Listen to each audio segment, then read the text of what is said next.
Welcome everyone. As we just many times experience in technology, the audio is missing, video is missing, many times the smile is missing. You know, yeah. That happens to us all the time. Sometimes the person is, you want to touch somebody, but the person is far. You can't touch. You would love to take somebody and embrace them. No, they're not near you. So touch is out. In taste, I can cook a wonderful meal and show you. How would you know if it tastes good? You don't never know that. Same thing with the smell. So therefore, the important part to understand is the fact that the senses are the way in which we have contact with the world. And when you have senses, it generates feelings first. Feelings always generate first, not the thoughts. So from the sensory organs, when your sensations come, the feeling, because that's in the middle, it's a lower level here. Thoughts are up here. It goes into in this middle section here, right here, middle section. It's all recording right here, five senses. So feelings come on first. And the feeling can affect number of things first. It can affect the brain, it can affect heart, it can affect breathing, it can affect everything. And the feeling can be recorded immediately. Good feelings, bad feelings, they also go into our recording system. So therefore, contact with the world and what we see, what we do, what we hear, what we taste, what we smell, what we touch. It's very crucial to be aware of that. And therefore, we always teach the children, you have to make sure that you see something good, make sure you hear something good. We have the three models of the Gandhiji already. Why? Because that's the screening part. That affects every area of the body, including the middle section here. And then comes the thought. The feelings then generate thoughts. The feelings are being analyzed by the top person here. And that analysis comes in and says, oh, this is what's happening. I know this.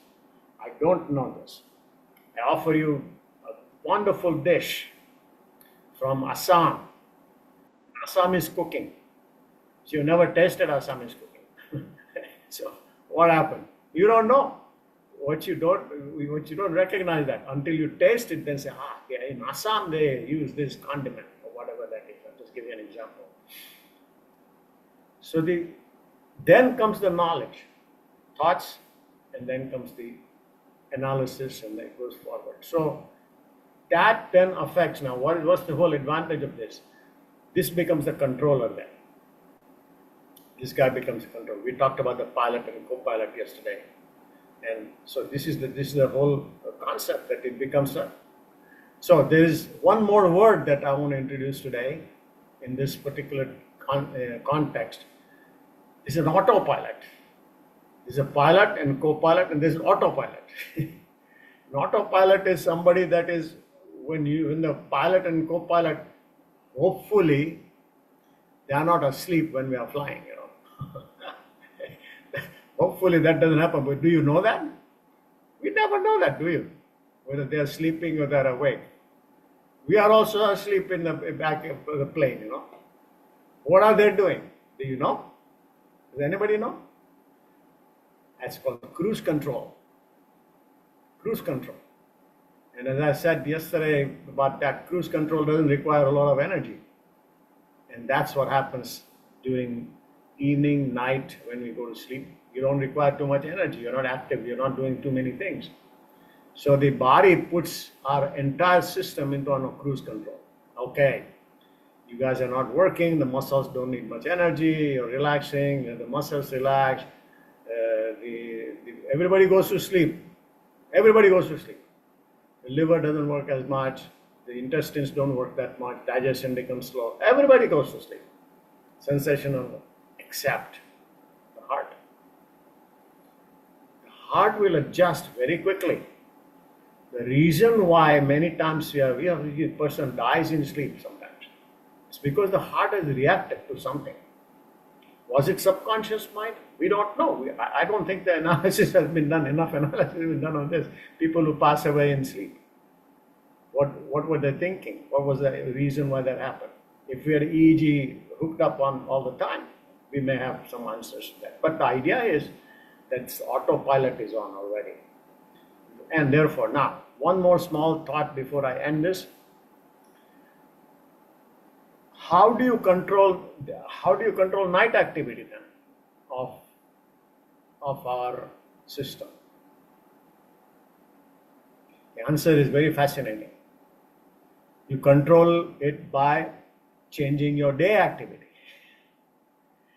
If you change your day activity properly, if you do exercise, if your emotions are, when you wind down, when you go to bed, sleep hygiene, etc.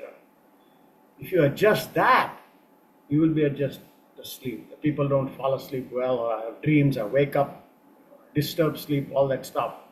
If I have trouble with constipation or problem with the urination or whatever that's going on in the body, if we adjust that, the day activity, then we can affect to some degree the autopilot during the night. So this was wonderful experience about not hearing and everything, and led to some interesting correlation. And hope that we can adjust the co-pilot during the evening or night.